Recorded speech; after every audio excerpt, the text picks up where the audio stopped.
الحمد لله رب العالمين والصلاة والسلام على رسوله الكريم وعلى آله وأصحابه أجمعين اما بعد۔ برادران گرامی، عزیز دوستوں اور بھائیوں، عام طور پر آپ نے دیکھا ہوگا، سنا ہوگا کہ قاری حضرات پروگراموں میں قرآن کریم کی تلاوت کرنے کے بعد آخر میں جب تلاوت ختم کر رہے ہیں تو کہتے ہیں کہ صدق اللہ العظیم۔ یہ جو صدق اللہ العظیم کہتے ہیں،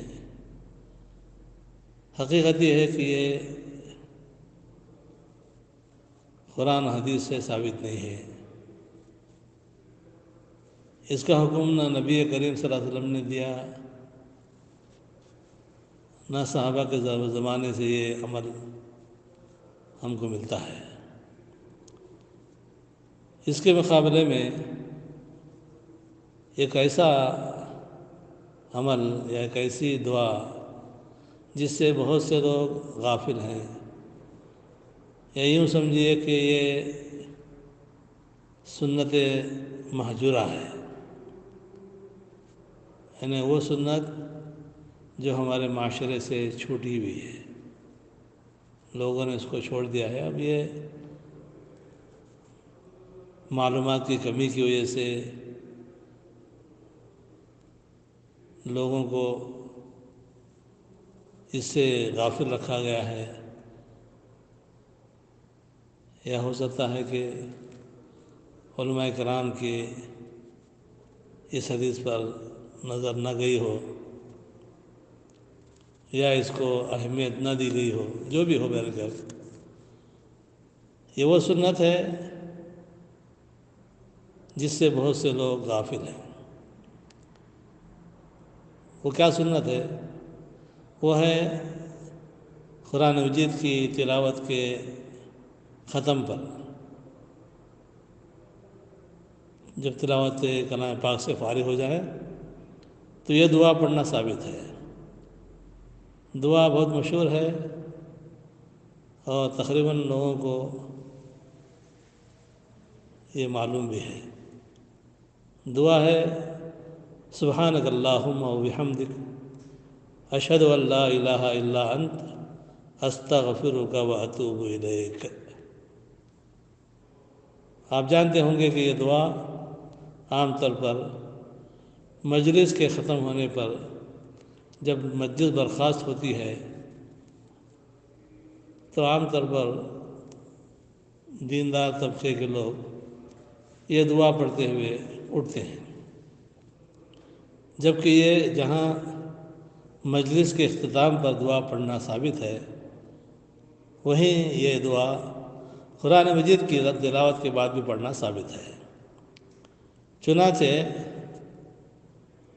مائیں عائشہ صدیقہ رضی اللہ تعالیٰ عنہ فرماتی ہیں کہ ما جلس رسول اللہ صلی اللہ علیہ وسلم مجلسا قط، کہ نبی کریم صلی اللہ علیہ وسلم جس مجلس میں بیٹھتے تھے، یا آپ ولا تلت قرآنا، یا آپ صلی اللہ علیہ وسلم قرآن مجید کی جب بھی تلاوت فرماتے، ولا صلی صلاۃً، اور آپ صلی اللہ علیہ وسلم جب بھی نماز سے فارغ ہوتے، الا ختم ذلک بکلمات، تو آپ صلی اللہ علیہ وسلم اپنی مجلس کو، اپنی تلاوت کلام پاک کو اور اپنی نماز کو اس دعا یا کلمات سے ختم فرماتے ہیں، یعنی آپ صلی اللہ علیہ وسلم آخر میں یہ دعا پڑھتے ہوئے اٹھ جاتے ہیں۔ یعنی مثلا نماز پڑھ کے جب فارغ ہو کر اٹھ رہے ہیں، اٹھتے اٹھتے خاموشی سے دعا پڑھ لیں اور اٹھ جائیں، تلاوت کلام پاک ختم کریں تو خاموشی سے اس دعا کو پڑھ لیں اور جو ہے تلاوت کی مجلس سے یا تلاوت کے عمل سے فارغ ہو جائیں، یا مجلس سے اٹھ رہے ہوں تو بھی یہ دعا پڑھ کر اٹھ جائیں۔ یہ نبی کریم صلی اللہ علیہ وسلم کا مسنون عمل تھا۔ چنانچہ بی بی عائشہ رضی اللہ تعالیٰ عنہ نے خود اسی حدیث میں آگے آتا ہے، امام نسائی رحمۃ اللہ علیہ آگے فرماتے ہیں کہ بی بی نے پوچھا کہ یا رسول اللہ، میں آپ کو کسی بھی مجلس میں یا تلاوت کلام پاک کے بعد یا نماز کے بعد ان کلمات کے ساتھ ختم کرتے ہوئے دیکھتی ہوں، تو آپ نے فرمایا کہ ہاں عائشہ، یہ بات صحیح ہے، مجلس ہو یا تلاوت ہو یا کوئی بھی نماز وغیرہ کا معاملہ ہو، خاص طور پر مجلس وغیرہ کا، تو اس میں جو بھی خیر ہوا ہے وہ خیر تو ہم کو حاصل ہوگا، البتہ جو شر ہوا ہے یا کوئی ایسا کوئی گناہ ہوا ہے تو یہ کلمات اس شر کا کفارہ بن جائیں گے۔ تو معلوم یہ ہوا کہ یہ جہاں مجلس کے خاتمے پر پڑھی جانے والی دعا ہے وہی تلاوت کلام پاک کے بعد بھی پڑھنا چاہیے۔ اب یہ پڑھنے کے لیے زور سے پڑھے ایسا نہیں ہے، خاموشی سے بھی پڑھ کر فارغ ہو سکتے ہیں۔ اس حدیث کو امام نسائی نے اس باب کے ساتھ باندھا ہے کہ ما تختم بہ تلاوت القرآن، یعنی باب ما تختم بہ تلاوت القرآن، یعنی باب اس بات میں کہ قرآن مجید کی تلاوت کا خاتمہ ان کلمات سے ہونا چاہیے۔ کہتے ہیں امام نصیر رحمۃ اللہ علیہ کہ اسنادہ صحیح، اس کی سند صحیح ہے۔ امام نسائی نے اس کو السنن الکبریٰ میں بیان کیا ہے۔ حافظ ابن حجر رحمۃ اللہ علیہ النکت میں فرماتے ہیں کہ اسنادہ صحیح، اس کی سند صحیح ہے۔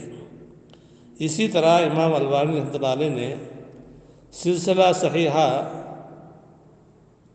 جلد نمبر 7 حدیث نمبر 495 میں فرماتے ہیں ھذا اسناد صحیح علی شرط مسلم، یعنی مسلم کی شرط پر اس کی سند صحیح ہے۔ شیخ مقبل الوادعی رحمۃ اللہ فرماتے ہیں کہ ھذا حدیث صحیح، یہ عمل صحیح ہے۔ اس طریقے سے ہم کو اس سنت کو بھی جاری کرنا ہے، زندہ کرنا ہے عملاً، جس کو نبی کریم صلی اللہ علیہ وسلم کیا کرتے تھے۔ اب سنیے صدق اللہ العظیم کے سلسلے میں سعودی عرب کی دائمی کمیٹی فتویٰ اور لجنہ ریاست البحوث العلمیہ والافتاء کی جو دائمی کمیٹی ہے، اس فتوے کے الفاظ دیکھیے، اتخاذ کلمۃ صدق اللہ العظیم ونحوها ختاما لتلاوت القرآن بدعہ، تلاوت قرآن مجید کے بعد صدق اللہ العظیم کے کلمات کو ادا کرنا یہ بدعت ہے۔ لأنه لم يثبت عن الرسول صلی اللہ علیہ وسلم، اس لیے کہ یہ نبی کریم صلی اللہ علیہ وسلم کے عمل سے ثابت نہیں ہے۔ اگر یہ مشروع ہوتا تو یہ ضرور ثابت بھی ہوتا، اور نبی کریم صلی اللہ علیہ وسلم اس کو پڑھتے یا صحابہ کرام کو پڑھنے کا حکم دیتے، اس لیے اس سے بچنا چاہیے۔ یہ بدعت ہے، اور دین میں بدعت جو ہے یہ قابل رد عمل ہے۔ اللہ تعالیٰ سے دعا کہ اللہ تعالیٰ ہم کو ہر بدعت سے بچائے اور سنت صحیحہ پر عمل کرنے کی توفیق عطا فرمائے۔ وآخر دعوانا ان الحمد للہ رب العالمین۔